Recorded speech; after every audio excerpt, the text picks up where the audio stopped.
तो दोस्तों धीरे धीरे आपकी परीक्षाएं निकट आ रही हैं। पीटी परीक्षा जो कि 15-16 अक्टूबर को आयोजित होने वाली है, उसमें मैथ और रीजनिंग भी काफ़ी इंपॉर्टेंट है। जो लोग मैथ और रीजनिंग को करेंगे डेफिनेटली वो लोग औरों से आगे रहेंगे। तो यहाँ पर मैं जो कंसेप्ट लेकर चल रहा हूँ वो ये है कि प्रतिदिन थोड़ी सी मेहनत अगर आप करें तो एग्ज़ाम में इसका एक बड़ा रिजल्ट आपको देखने को मिलेगा। देखो यहाँ पर कहा गया है ना कि बूंद बूंद के मिलने से बन जाता है सागर और सूत सूत के मिलने से बन जाती है चादर। तो यहाँ पर हम बात कर रहे हैं बूंद की, यानी कि प्रतिदिन रात 9 बजे हम आपके सामने एक क्लास रखेंगे और इस क्लास के माध्यम से आपकी मैथ और रीजनिंग की प्रिपरेशन बहुत ही अच्छी हो जाएगी। बशर्ते कि आप रोज इन 5 से 6 प्रश्नों को देखें और एक होमवर्क का प्रश्न, बस एक प्रश्न मैं आपको दूंगा, उसको हल करके उसका आंसर आपको कमेंट बॉक्स में या फिर हमारे टेलीग्राम चैनल पर जाकर बता देना है। क्वेश्चन दोनों जगह पर उपलब्ध रहेंगे, यहाँ पर भी और टेलीग्राम चैनल पर भी। तो आइए शुरू करते हैं आज का वीडियो और देखिए पहला क्वेश्चन क्या है। अच्छा, 2 प्रश्न हमने लिए हैं पेट 2021 की परीक्षा से। बाकी के जो प्रश्न हैं वो बिल्कुल टू दी पॉइंट और अकॉर्डिंग टू सिलेबस लिए गए हैं, तो कुछ नए प्रश्न भी यहाँ पर शामिल किए गए हैं। अच्छा, सबसे पहले आपको बता दें कि मैथ का सिलेबस क्या है पेट परीक्षा के लिए। तो इसमें क्या क्या कवर करना है: प्रारंभिक अंकगणित, पूर्ण संख्या, भिन्न और दशमलव, प्रतिशतता, साधारण अंकगणितीय समीकरण, वर्ग एवं वर्गमूल, घातांक और घात और औसत। ये टॉपिक हैं जो कि अंकगणित से हैं। इसी के साथ साथ जो लॉजिक और रीजनिंग का पोर्शन है उसमें बृहद और लघु, क्रम एवं रैंकिंग, संबंध, समूह से भिन्न को अलग करना, कैलेंडर और घड़ी, कारण और प्रभाव, कोडिंग डिकोडिंग जिसमें नंबर और लेटर दोनों रहेंगे, और इसी के साथ निगमनात्मक तर्क, कथन विश्लेषण और निर्णय। अच्छा, मैं आपको बता दूं कि यूपी ट्रिपल एस सी पेट परीक्षा में शिफ्ट 1 और शिफ्ट 2 की जो परीक्षा हुई थी 24 अगस्त 2021 को, 24 अगस्त 2021, इसमें शिफ्ट 1 का पेपर और शिफ्ट 2 का जो पेपर था उसमें जितने भी मैथ के क्वेश्चन पूछे गए थे उस पर ऑलरेडी मैं एक वीडियो अपलोड कर चुका हूं और इस वीडियो का लिंक मैं इसी वीडियो के पहले कमेंट बॉक्स और डिस्क्रिप्शन में दे रहा हूं। तो ये वीडियो आप लोग जरूर देख लीजिएगा। इससे क्या होगा कि इससे आपको ये पता चल जाएगा कि पिछली बार कौन कौन से क्वेश्चन आए थे। कई बार प्रश्न रिपीट भी होते हैं, इसलिए कह रहा हूं कि ये वीडियो आपके लिए इंपॉर्टेंट है। ठीक है, चलिए शुरू करते हैं अब आज का टेस्ट। और पहला क्वेश्चन देखिए, टीवी सेट का मूल्य 30% घटाने पर उसकी बिक्री 20% बढ़ गई, दुकानदार की आय पर उसका क्या प्रभाव पड़ा। यह प्रश्न यूपी ट्रिपल एस सी पेट परीक्षा में शिफ्ट 1 में पूछा गया था। ठीक है, अब यहां पर ध्यान देना कि ये जो प्रश्न है इसको बिल्कुल रट लेना, क्योंकि हो सकता है कि आंकड़ा बदल जाए लेकिन प्रश्नों का जो टाइप रहेगा वो बिल्कुल यही रहेगा। तो इस प्रकार के जो प्रश्न आएंगे तो उसको एग्जाम में हल करने के लिए एक ट्रिक मैं आपको बताता हूं जिससे आपको फटाफट इसका आंसर मिल जाएगा, आपको बहुत ज़्यादा मेहनत नहीं करनी पड़ेगी। ट्रिक क्या है, देखो यहाँ पर मैं रखूँगा एक formula -x + y -x × y / 100। ये फार्मूला है। यहाँ पर माइनस क्या है, मतलब x क्या है, x क्या है जितना घट रहा है, और y क्या है जितना बढ़ रहा है। बस यही वैल्यू आपको यहाँ पर पुट कर देना है। तो 30% घटाने पर घटोतरी कितनी हो रही है 30%, 30 और बिक्री कितनी बढ़ गई 20%, 30 धन 20 माइनस फिर क्या होगा 30 × 20 और बटा 100। ठीक है, 0 से 0 कैंसिल, 0 से 0 कैंसिल हो गया। यहाँ पर क्या बचा -30 + 20, तो यहाँ पर बचेगा -10 और फिर ये माइनस चिन्ह यहाँ पर रहेगा ही। 3 दूनी कितना होता है 6 होता है। क्या हो गया टोटल -10 -6, ये हो गया -16। अब -16 का मतलब क्या होता है, ये होता है घाटा, मतलब 16% का घाटा होगा। ठीक है, तो इस प्रकार से ऐसे प्रश्नों को आप हल करेंगे। यहाँ पर 16% घटी वाला जो ऑप्शन है ये बिल्कुल करेक्ट है। समझ गए आप। चलो अगला क्वेश्चन देखते हैं। अगला प्रश्न भी यूपी ट्रिपल एस सी पेट परीक्षा में पूछा गया था शिफ्ट 1 में। प्रश्न है कि 4 खिलाड़ियों की औसत उम्र 18.5 वर्ष है। ठीक है, 4 खिलाड़ियों की जो औसत उम्र है वो कितनी है 18.5 साल है। अगर कोच की उम्र भी इसमें शामिल की जाए तो कोच को मिलाकर 5 लोगों की उम्र हो जाएगी। तो जो औसत उम्र है वो 20% बढ़ जाती है, मतलब 4 खिलाड़ियों की जो औसत उम्र है वो कितनी है? 18.5 है। और अगर 5 खिलाड़ियों को की जो औसत उम्र होगी वो कितनी बढ़ रही है? 20%। मतलब सबसे पहले तो आप क्या निकालेंगे? 4 खिलाड़ियों की कुल उम्र क्या है। तो कैसे निकालेंगे आप? 4 खिलाड़ियों की कुल उम्र, इसको निकालने के लिए आप क्या करते हैं, आपको पता ही है, औसत का मतलब होता है 1 का मान। तो 4 खिलाड़ियों की कुल आयु, तो इसके लिए आप क्या करेंगे? मल्टीप्लाई कर देंगे 4 गुणे 18.5 से। आपका आंसर कितना आएगा? आ जाएगा 74 वर्ष। ठीक है, तो 4 खिलाड़ियों की कुल उम्र जोड़ेंगे तो 74 साल हो गया। अब इसमें क्या किया जा रहा है? कोच की उम्र शामिल की जाए अगर, तो कितना हो जाएंगे? 5 खिलाड़ी हो जाएंगे। 5 खिलाड़ियों का या की औसत आयु कितनी हो रही है? तो देखो 4 खिलाड़ियों की कितनी हो रही है औसत आयु? वो कितनी थी? 18.5 थी। अब इसमें आप क्या ऐड करेंगे? 18.5 का कितना? 20%। तो ये कितना बन जाएगा? 18.5 धन कितना बनेगा?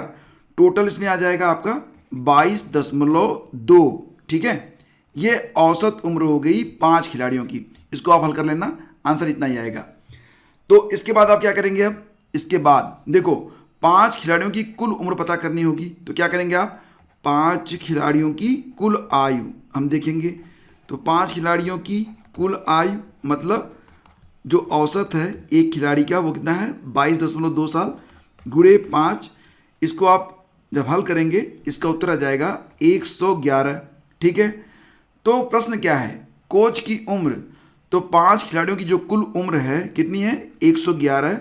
उसमें से 4 खिलाड़ियों की जो उम्र है जो कि है यहाँ पर 74 साल, इसको आप घटाएंगे तो कितना मिलेगा आपको? 37 मिल जाएगा।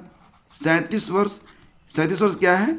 यह कोच की आयु है। ठीक है, ये हमारा आंसर है जो कि ऑप्शन ए में दिया गया है, तो ये हमारा उत्तर बनेगा।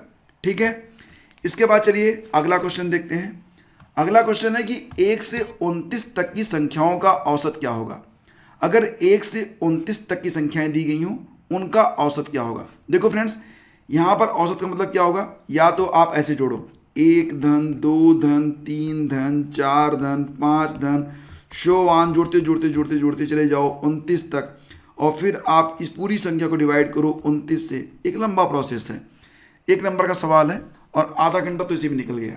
तो इसके लिए एक फार्मूला है, उसको बिल्कुल रट लो। फार्मूला क्या है? n + 1/2। ठीक है, n यहाँ पर क्या है? n है आखिरी संख्या। ठीक है, आखिरी संख्या। तो प्रश्न क्या है? 1 से 29 तक संख्याओं का औसत, तो 29 धन 1/2 कितना हो जाएगा? 30/2 बराबर 15। तो ये क्या हो गया? यही आ गया आंसर। तो ये फार्मूला बिल्कुल रट लेना। ठीक है, इसका आंसर क्या होगा? ऑप्शन डी बनेगा। अच्छा लगा ना? तो बस ट्रिक पे चलिए। ठीक है, प्रश्नों को समझिए, उत्तर फटाफट आएगा। चलो आगे बढ़ते हैं। अच्छा, प्रश्न अगर ये आए कि प्रथम 5 सम संख्याओं का औसत क्या होगा? तो सम संख्याएं क्या होती हैं? वे संख्याएं जो 2 से विभाजित होती हैं। तो प्रथम 5 सम संख्याएं कौन कौन सी होंगी? 2 हो जाएगी, 4, 6, 8 और 10। औसत निकालेंगे 1 2 3 4 5, 5 से भाग देंगे इसको। आप क्या आ जाएगा यहाँ पर? यहाँ पर आ जाएगा आपका 30। जब आप जोड़ेंगे, आप जोड़िए यहाँ पर 2 में 4, 6 हुआ, 6 6 12, 12 8 20 और 10 30, 30/5 और 5 छके 30, तो 6 आ रहा है। इसके लिए एक फार्मूला बताता हूँ। अगर पहली 5 सम संख्याओं का, बात क्या मैं कर रहा हूँ? सम संख्याओं जो इवन नंबर्स हैं उनकी बात की जा रही है। तो पहले 5 सम संख्याओं का औसत क्या होगा? तो इसलिए फार्मूला क्या है? फार्मूला बिल्कुल रट लेना। ठीक है, और आगे भी बहुत सारे फार्मूले बताऊंगा। तो अगर प्रथम 5 सम संख्याओं का औसत निकालना है तो n धन 1 कर दो। बस क्या करना है? n धन 1। यहाँ पर n क्या है? n हो जाएगा आपको कितनी संख्याओं का औसत निकालना है? संख्याओं की संख्या। ठीक है, तो संख्याओं की संख्या कितनी है? 5 धन 1, ये आ गया 6। मैचिंग मैचिंग आ गया ना उत्तर? हाँ, तो उत्तर मिल गया, तो ऑप्शन बी करेक्ट है। अगर प्रश्न बनता कि प्रथम 6 सम प्रथम 6 सम संख्याओं का औसत, तो क्या करते हैं आप, 6 धन 1 बराबर 7। इसको आप चेक कर लीजिए, ऐसे ही आंसर 7 ही आएगा। ठीक है, तो ये फार्मूला यहाँ पर लगेगा। इसके बाद चलिए आगे बढ़ते हैं। अगला क्वेश्चन है, आप सीधे पूर्व की ओर जा रहे हैं। देखो यहाँ पर सबसे पहले तो जब पेपर पर आप पूर्व पश्चिम उत्तर दक्षिण को दिखाना होता है, क्या करते हैं हम, सबसे पहले एक प्लस बनाते हैं। ठीक है, इधर होगा आपका पूरब, इधर हो जाता है आपका पश्चिम, उत्तर की ऊपर की तरफ होता है उत्तर नॉर्थ, नीचे की तरफ क्या होता है दक्षिण साउथ। अब देखो आप सीधे पूर्व की ओर जा रहे हैं, तो चलो हम इधर जा रहे हैं, पूर्व की ओर गए। ठीक है, उसके बाद आप दाईं ओर मुड़ते हैं। यहाँ पर जब आप जा रहे होंगे तो आपका दाहिना हाथ किधर होगा, आपका फेस इस साइड में है, तो आपका जो दाहिना होगा वो इस साइड नीचे की तरफ होगा, तो आप इधर मुड़ रहे हैं। ठीक है, आप दाएं मुड़ते हैं। अब दाएं मुड़ गए तो अब देखो आपका जो लेफ्ट है राइट है वो किधर है, वो आप ध्यान में रखो, बस इतना ही ध्यान रखना है। तो यहाँ पर आपका जो दायां होगा वो किधर होगा, वो इधर होगा, बायां इधर होगा। तो फिर क्या हो रहा है, आप दाएं मुड़ते हैं, फिर दाएं मुड़ते हैं, मतलब आप फिर इधर मुड़ गए। ठीक है, इधर मुड़ गए और फिर बाएं मुड़ते हैं। अब यहाँ पर जब आप जा रहे हैं, इधर आपका राइट होगा, इधर आपका लेफ्ट होगा, तो यहाँ पर आप फिर मुड़ रहे हैं।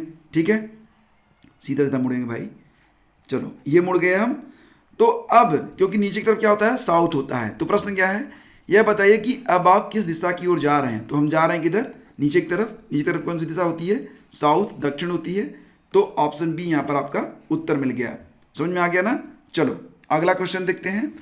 अगला क्वेश्चन है कि यदि आयत की लंबाई 15% बढ़ाई जाती है और चौड़ाई 12% घटाई जाती है, तब आयत के क्षेत्रफल में कितने प्रतिशत परिवर्तन होगा। चलो आयत ये बन गया हमारा आयत।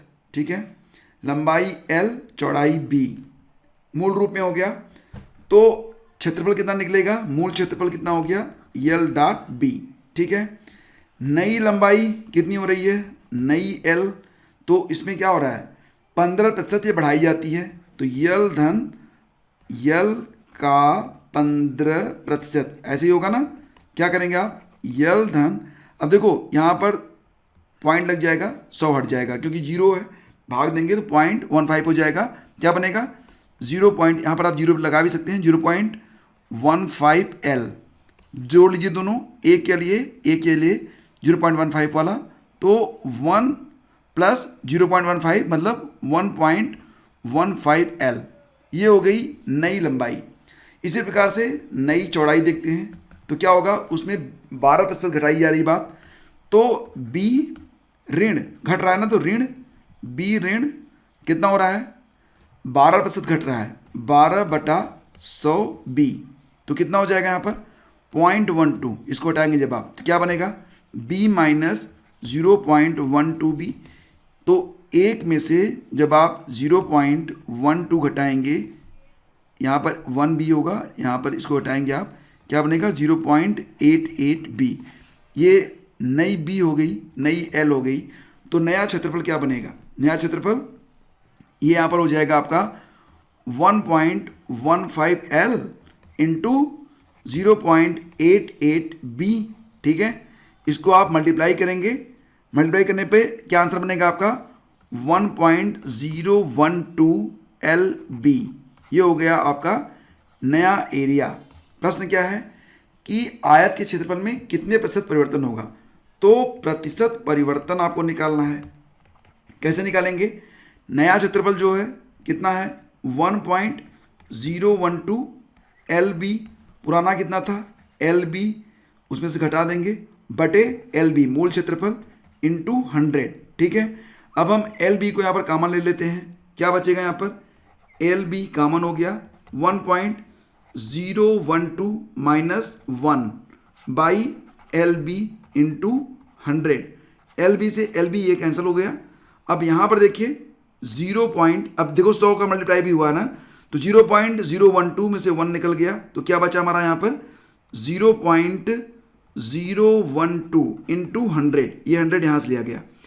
तो आप जानते ही हैं कि जब आप 100 से किसी मल्टीप्लाई करते हैं तो जो डेसिमल होता है 2 जीरो आगे बढ़ जाता है, तो मतलब क्या होगा, अब हम यहाँ पर इस डेसिमल को 2 अंक आगे ले जाएंगे, तो ये आ जाएगा 1 के बाद, तो क्या बनेगा 1.2 1.2%। तो ये 1.2% क्या है, पॉजिटिव में है, यानी कि 1.2% की वृद्धि होगी। ठीक है, तो यहाँ पर 1.2% की वृद्धि, यानी कि ऑप्शन बी हमारा यहाँ पर करेक्ट है। तो फ्रेंड्स, उम्मीद करता हूँ कि ये सेशन आपको अच्छा लगा होगा। कुल मिला के 6 प्रश्न हमने यहाँ पर हल किए।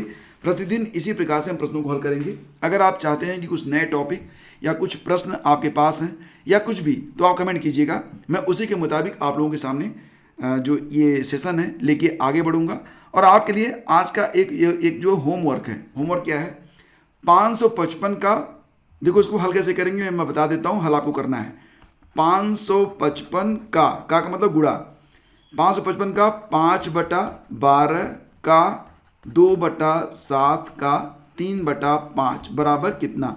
बस यही हल कर दो और इसका आंसर आप बताना जरूर। ये प्रश्न आपको मिल जाएगा टेलीग्राम चैनल स्टडी विद ज्ञान प्रकाश पर भी। अगर आप टेलीग्राम यूज करते हैं तो वहाँ पर जो सर्च होता है उसमें जाके सर्च करना स्टडी विद ज्ञान प्रकाश, तो आपको एक चैनल मिलेगा, उसको आपको ज्वाइन कर लेना है। मैथ और रीजनिंग का टेस्ट अब से आपको मिला करेगा प्रतिदिन रात 8 बजे। ठीक है, तो बने रहिए हमारे साथ और अपने सहयोग के लिए आपका बहुत बहुत धन्यवाद। और देखिए फ्रेंड्स, लाइक और शेयर जरूर करिएगा, क्योंकि ये आपके लाइक और शेयर के ऊपर ही है ये सेशन लगातार चलता रहे। Thank you so much, have a great day, जय हिंद।